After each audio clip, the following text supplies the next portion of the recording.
कल्पना वर्मा, आप देख रहे हैं सी न्यूज पे वक्त है न्यूज आर का। आइए नजर डालते हैं इस वक्त के न्यूज आर पे। देश में कोरोना जैसी वैश्विक महामारी का कहर निरंतर अलग अलग देशों में बढ़ता जा रहा है, तो वहीं इस प्रकोप के चलते कई लोग 2 वक्त की रोटी के मोहताज हो चले हैं। तो बहुत से लोगों ने अपने कार्यस्थल से पलायन कर अपने गंतव्य व गाँव आना पड़ा।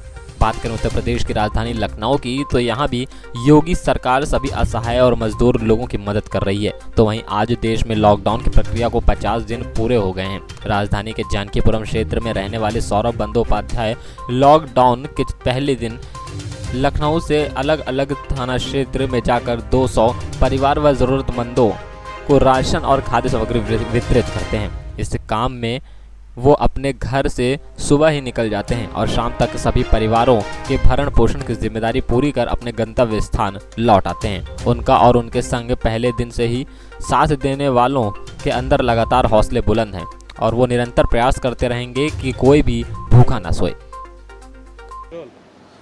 लॉकडाउन को आज 50 दिन हो चुके हैं। देश की तमाम सरकारें अपने नागरिकों के लिए राशन मुहैया करवा रही है, तो वहीं कुछ समाजसेवी लोग भी हैं जो इस लॉकडाउन में उभर कर आए हैं और लगातार लॉकडाउन के पहले दिन से लोगों की, गरीब और असहाय लोगों की मदद भी कर रहे हैं। आज मेरे साथ राजधानी लखनऊ के जानकीपुरम क्षेत्र में रहने वाले सौरभ बंदोपाध्याय जी हैं, जो कि निरंतर 50 दिनों से गरीब और असहाय लोगों के लिए मदद का एक पर्याय बने हुए हैं। ज़्यादा जानकारी के लिए उनसे ही बात करते हैं। सौरभ जी, सबसे पहला ये था कि कितने दिन हो गए आपको? आज हमारा 50 दिन पूरे हो रहे हैं। 23 मार्च 2020 को शाम से हमने इसकी शुरुआत की थी, और लेकिन राशन का डिस्ट्रीब्यूशन हमने 24 तारीख सुबह से किया था।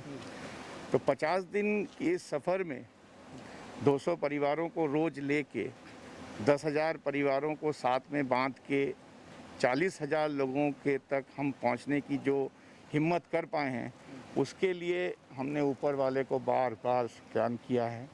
और आज बड़े मंगल के दिन, देखिए दिन भी ऐसा पड़ा कि बड़ा मंगल, हनुमान जी अपने आप मुझको 50वें दिन में आशीर्वाद देने के लिए खड़े हो गए। और सही बात बताएं, 18 घंटे की एक मैराथन दौड़ रोज की, और वो खाली जानकीपुरम एरिया तो है नहीं, जानकीपुरम के साथ साथ गुडम्बा के साथ साथ विकास नगर के साथ साथ यहाँ से लेकर आप समझ लीजिए बंथरा और उधर निगोहा तक, ये पूरी रेंज को संभाल के चलना, और उसमें रोज़ कुछ ना कुछ नए चीज़ों का हमारे सामने आना, वो हमको एक विराट एक्सपीरियंस दिया है। इसके साथ साथ मैं 2 चीज़ें ज़रूर कहूँगा। देखिए, मेरे पिताजी नहीं रहे थे, लेकिन मेरे पिताजी के रूप में मुझको डी भट्टाचार्य जी मिले, जिन्होंने पहले दिन से मुझको इसके लिए आर्थिक भी सपोर्ट किया और मानसिक रूप से इन्होंने इतना सपोर्ट किया। इन्होंने अपने भतीजे जो जर्मनी में रहते हैं उनसे भी आर्थिक सपोर्ट हमको करवाया, अपने बड़े भाई से भी आर्थिक सपोर्ट कराया, लेकिन मानसिक जो एक सपोर्ट है वो इन्होंने इस तरह से किया कि मैंने अपने पापा की जो कमी है मेरे, वो मुझे महसूस नहीं हुआ। उसके साथ साथ इनके, मैं 2 लोगों का नाम इसलिए और लूँगा, और 2 लोग आज खड़े भी हैं मेरे साथ में। एक गिरी साहब जो हैं, इनका भी अथक प्रयास इस पूरे एरिया में रहा है। मेरे गुडम्बा में इन्होंने जिस सिस्टम में काम किया, बेसिकली मैंने सिस्टम इन्हीं सीखा। इनका पहले दिन का जो टोकन का सिस्टम था 25 मार्च का, वो ही सिस्टम मुझको दिमाग में आया कि नहीं, ये तो बहुत बड़ा सिस्टम। इन्होंने टोकन पहला बांट के इन्होंने यहाँ लाइन बनवा के पहले दिन बंटवाया था, तो उसमें 50 लोगों को बंटवाया था, लेकिन रोज़ 50 लोगों को देना मेरे एक एरिया में तो पॉसिबल नहीं था, तो धीरे धीरे करके मैंने उसको सेग्रीगेट किया। लेकिन इनकी जो अथक सिस्टम, और वो सिस्टम आपने देखा होगा कि यहाँ पर हर चीज़ एकदम कायदे से है। 2 लोग जो हमेशा हमारे साथ रहे, एक वैभव तिवारी जिसने डे 1 से, चाहे दिन हो चाहे रात हो, जहाँ पर मुझे ज़रूरत है वहाँ पर वो खड़े रहे। दूसरे विक्रम श्रीवास्तव का नाम मैं इसलिए लेना चाहूँगा, लेकिन वो इसमें ऑफिशियल ड्यूटी पे उनको रायबरेली से आगे भेज दिए गए हैं, तो वो पिछले 4-5 दिन से नहीं रह पा रहे। वो भी मेरे साथ हमेशा इस अथक परिश्रम में लगे रहे हैं। मैं सभी थानेदारों को, सभी थानेदार जितने भी थाने आते हैं इसमें, उनकी स्टाफ, उनके पुलिस की जो इस बार उन्होंने रोल दिखाया है, जो पुलिस ने रोल दिखाया है, आप भी हमारे साथ गए हो हर जगह पे, उन्होंने हर जगह अपनी डिसिप्लिन को मेंटेन करते हुए, पुलिस हमेशा हमारे साथ में खड़ी थी, हर जगह वो खड़ी थी, इसलिए हमें कहीं पर काम करने में कोई दिक्कत नहीं आई, कभी कोई दिक्कत नहीं आई है। लेकिन हाँ, अब 50 दिन पूरे हो गए हैं, लॉकडाउन, अब आज मोदी जी देखिए क्या उसका घोषणा करते हैं अगले लॉकडाउन का, लेकिन जो मेन लोग थे, जो बीच बीच में सड़कों में फंसे हुए थे, वो तो अब निकल गए हैं, करीब करीब 75% निकल गए हैं, 25% अभी थोड़ा सा है, तो हम लोग जा रहे हैं, कमता जा ही रहे हैं, तो कमता में वो लोग मिल जाएंगे हमको। लेकिन अब जो वो आपका शहीद पथ वाला पूरा रास्ता है, वो करीब करीब मेरे हिसाब से क्लियर हो गया है। जानकीपुरम हमारे लिए भी बहुत पेनफुल है। जानकीपुरम एक्सटेंशन, कल हम लोग गए थे जानकीपुरम एक्सटेंशन में, फिर से करीब 3 दिन के बाद बहुत दुखदाई हालत है, हम उसको मैनेज नहीं कर पा रहे, इतनी संख्या है वहाँ पर। पर्टिकुलर कौन सा गांव था वो? हाँ, अच्छा, वो आपका कौन सा, वो भट्टा कौन सा था? मौर्या भट्टा के पीछे है वो, गुड़ियनपुरवा गांव है, बहुत हालत ख़राब है। मतलब हम किसको दें और किसको ना दें, ये मेरे लिए प्रॉब्लम की बात है। लेकिन जो भी है अब देखा जाएगा। अब 50 दिन जब खींच लिया है, तो आगे भी ऊपर वाले की सोच है, जैसा जिस तरह चाहेंगे वैसा उस तरह से खींचेंगे।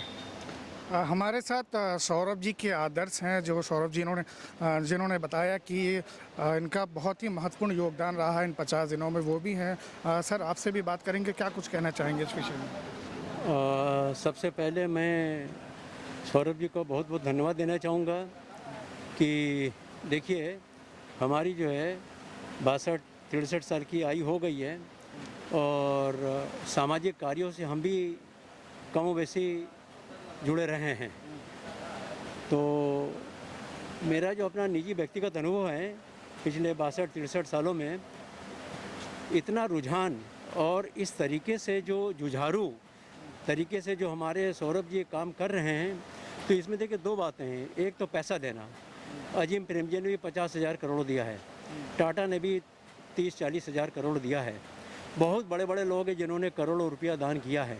लेकिन 16 से 18 घंटा निरंतर लगातार बगैर किसी दिन रुके हुए 50 दिन लगातार इस गर्मी में, पहले सब्जी मंडी जाना, फिर घर आके इतने 200 पैकेट पैक करवाना, और फिर वो लाइन में सबको देख के बांटना, और उसके बाद पर्ची देना, और उसके बाद फिर शाम को जाके गल्ला मंडी से अपना दाल चावल ख़रीदना।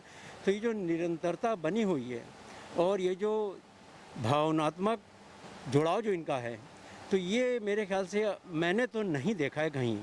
तो इसके लिए मैं इनको विशेष रूप से धन्यवाद देना चाहूँगा, क्योंकि देखिए, जो हम लोग चैरिटी करते हैं, चैरिटी पैसा देने वाले तो हिंदुस्तान में आपको बहुत लोग मिल जाएंगे, लेकिन सड़क पे खड़े होके और मतलब ये कि भावनात्मक तरीके से इतना नीचे धरातल पे आके इन गरीबों के साथ जुड़ना, और जो ज़रूरतमंद है और अपने सामने इनको मतलब इनका दान करना, ये मेरे ख्याल से इसके लिए हम इनको साधुवाद देंगे।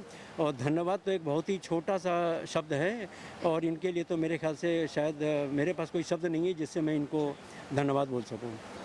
हमारे साथ एक व्यक्ति और है जो सौरभ जी के साथ निरंतर प्रयास कर रहे हैं, पहले दिन से उसके साथ लगे हुए हैं, और हालांकि वो पुलिस विभाग से सेवानिवृत्त सब इंस्पेक्टर भी रह चुके हैं। अचल गिरी साहब हैं, इनसे भी बात करेंगे। सर, ये बताइए, आप जो सहयोग कर रहे हैं और आपका विभाग भी सहयोग कर रहा है, उस पर क्या कुछ कहना चाहेंगे? इसमें इस आपदा की घड़ी में हमने शुरू किया पहले दिन 200 लोगों का अपने मित्रों से करके, और 200 लोगों का 200 पैकेट बंटवाया। उसके बाद हमारे मित्र हैं डी भट्टाचार्य साहब, इनसे बात किया तो इन्होंने श्री सौरभ बंदोपाध्याय जी के सौजन्य से तब से लगातार यहाँ के जनता के सहयोग हम लोग कर रहे हैं, और सबको निरंतर जितने जो परेशान लोग हैं, ज़रूरतमंद लोग हैं, उनको वितरण किया जाता है नियम से, और लॉकडाउन का और सोशल डिस्टेंसिंग का अनुपालन किया जाता है। उसमें सौरभ जी ने और भट्टाचार्य साहब ने बहुत ही बड़ा योगदान इन लोगों का है, उनकी जितनी तारीफ की जाए कम है। ईश्वर की कृपा से हम लोग ने जितना हो सका हम लोग सहयोग किए जनता का। ये थे हमारे साथ सौरभ जी और उनके साथ सहयोगी, जिनको उन्होंने साफ तौर पर ये कहा कि निरंतर वो आगे भी चल के प्रयास करते रहेंगे और गरीबों और असहाय लोगों की मदद के लिए आगे बढ़ते रहेंगे। कैमरामैन राकेश के साथ सागर थापा, सी न्यूज़। लखनऊ से कैमरा पर्सन सनी के साथ सी न्यूज़ संवाददाता सागर थापा की रिपोर्ट। इस वक्त की न्यूज आवर में फिलहाल इतना ही। बाकी देश और प्रदेश की तमाम बड़ी खबरों के लिए बने रहिए सी न्यूज़ के साथ। हर खबर आपके साथ, आपके हाथ।